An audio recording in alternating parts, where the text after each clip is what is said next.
對我嚟講，世界上有兩種噪音咧係最難忍受嘅。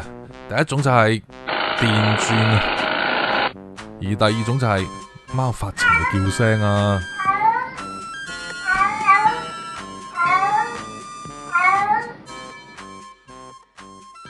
2星期前，佢哋終於有2個人獨處嘅時間啦。豆腐觀察住冇毛嘅奧巴，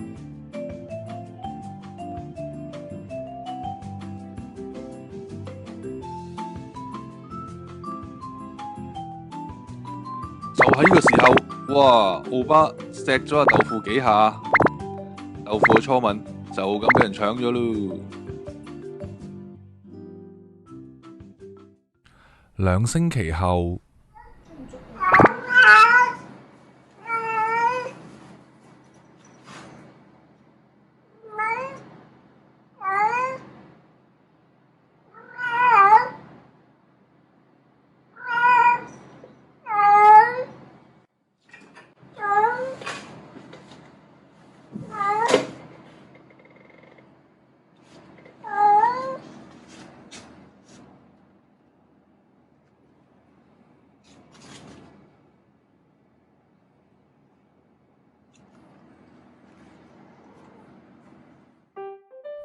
豆腐發情啊！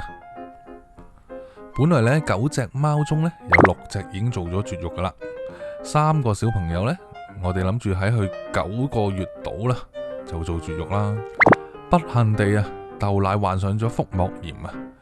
問過2個醫生，仲有專門處理腹膜炎嘅義工，佢哋話最好就等貓大一啲先做絕育喎。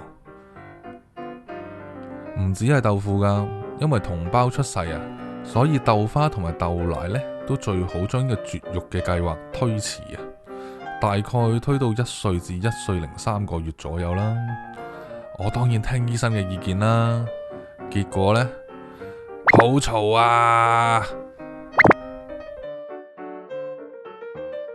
我哋已經準備好搬到其他新地方之後呢，立即幫佢做結紮手術啊！其實呢，3姊妹之中呢，豆花都有發情嘅情況㗎喎，不過呢，佢就冇叫到咁厲害，而豆奶呢，完全係未發情添啊！豆腐係最遲出世嘅一位，依家變咗叫得最厲害嘅一位啦。剪呢段片嘅時候，我就快崩潰啊！日聽夜聽豆腐叫都未夠啊，仲要重複聽啊！救命啊！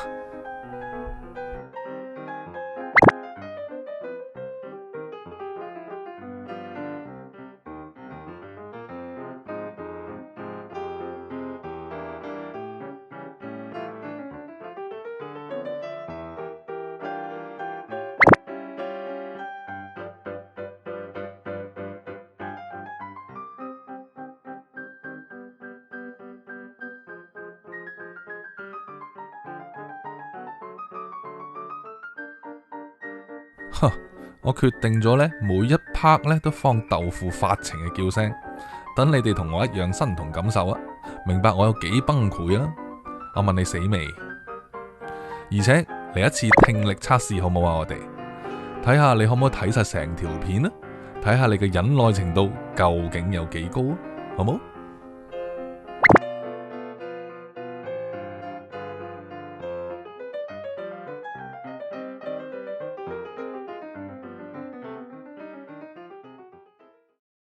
點解貓要絕育嘅呢？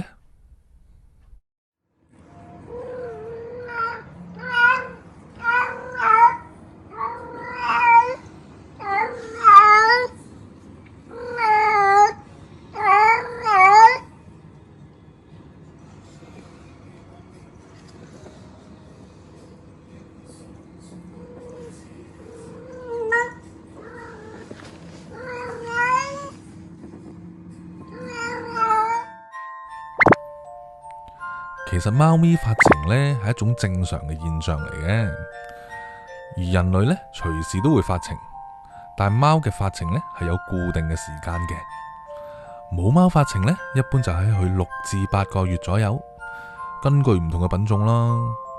而公貓發情呢一般喺8至13個月左右，有啲發情遲緩嘅呢可能會仲長一啲添。以姑貓為例啊，彤彤啊、豆豉大概就9個月左右就開始發情，而哥哥妹妹呢6個月就發情咯，所以佢哋比較早做絕育嘅。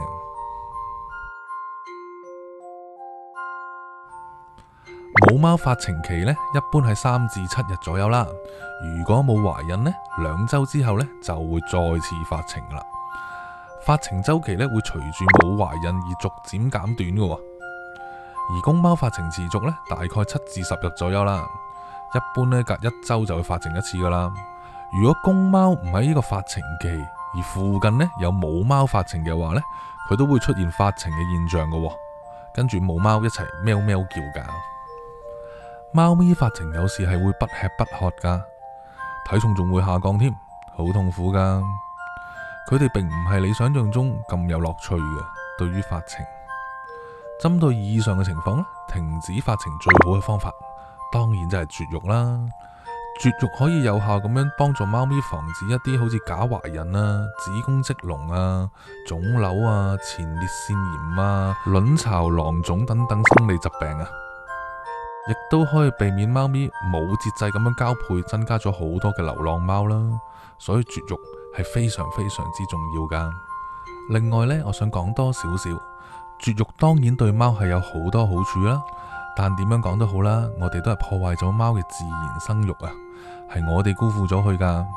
如果我可以養1000、10000隻貓啊，我絕對唔會絕育啦。但問題係我哋根本冇可能啊嘛，係我哋辜負咗你啊！我要同你哋講聲對唔住啊！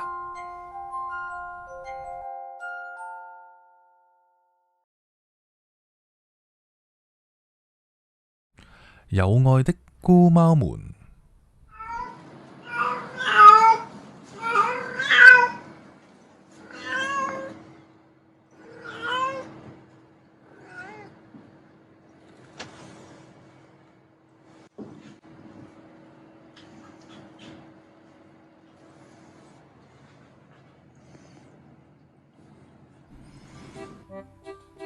其他貓見到豆腐發情，大家都好有愛啊！其實幫貓度過發情比較好嘅方法呢，可以用逗貓棒啊，多啲同佢玩，分散下佢啲注意力啊，咁樣啦。有時摸下佢啊，當然俾一啲佢中意食嘅食物俾佢啦，補充翻體力啊。喂，最重要嘅，唔好俾隻貓沖涼啊！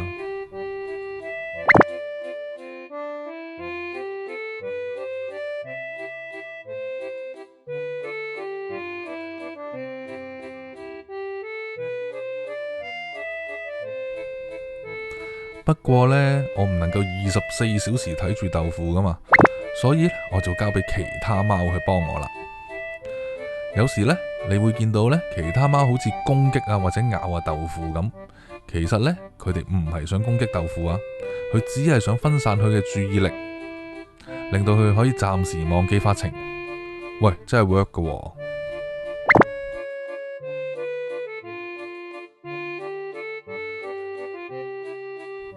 哦，大佬直都聞佢 pat pat 喎，哇，夠膽打大佬直嘅你竟然！平時大佬直就還手噶啦，不過今次呢，佢知咩事，佢冇還手啊！一班菇貓好似一家人咁，陪住豆腐度過發情期啊！最關心豆腐嘅菇貓。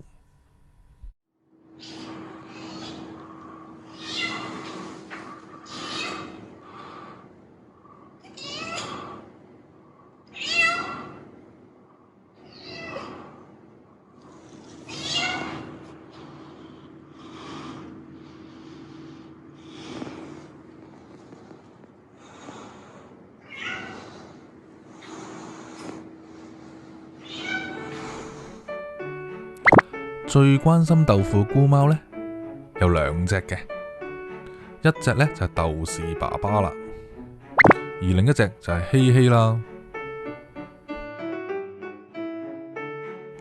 守護自己個女，或者就係做爸爸嘅責任啦。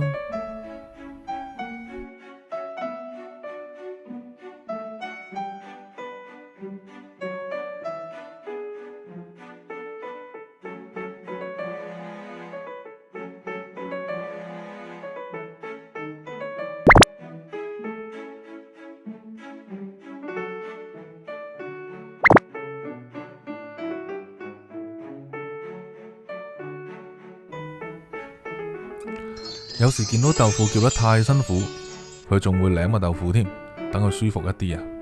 世上只有爸爸好。而希希呢，最初我覺得好奇怪噶，點解呢？豆腐叫嘅時候，希希就會走過去咬佢啊，或者同佢玩咁呢？後來先發現呢，其實希希係想分散豆腐嘅注意力啊。可能希希做流浪貓嘅時候都經歷過發情同埋懷孕啦，所以佢特別知道發情嘅痛苦啊。豆腐一叫，第一隻貓走過去嘅就係希希喺佢身邊啦，好有愛啊！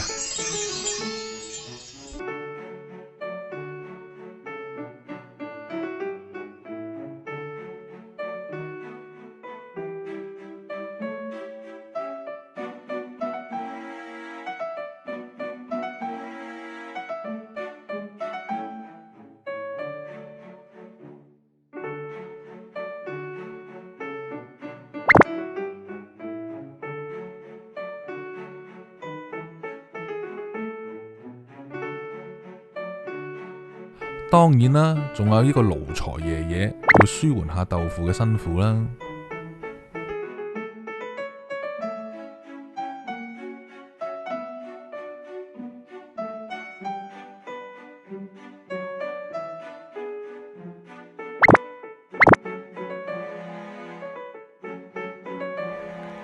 豆腐，放心啦，菇貓工作室每一位奴才同埋貓咪全體人員啊，都好關心你噶，你好快就可以度過呢次發情期，努力啊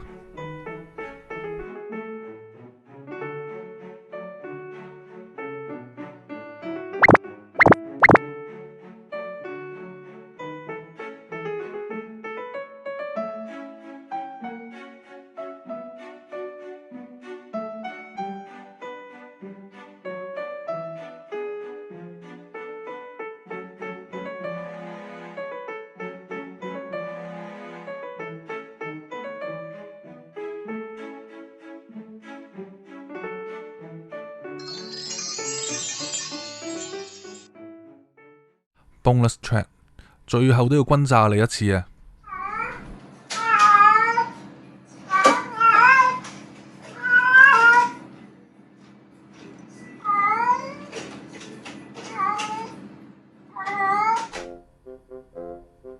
喂，你有冇睇到最後啫？聽覺有冇受損啊？我每日都喺度受損啊，你知唔知啊？喂喂喂，你叫我話喂？記得每逢星期五晚上8點會有新菇貓嘅影片，其他時間都有不定時嘅上傳影片同埋直播㗎。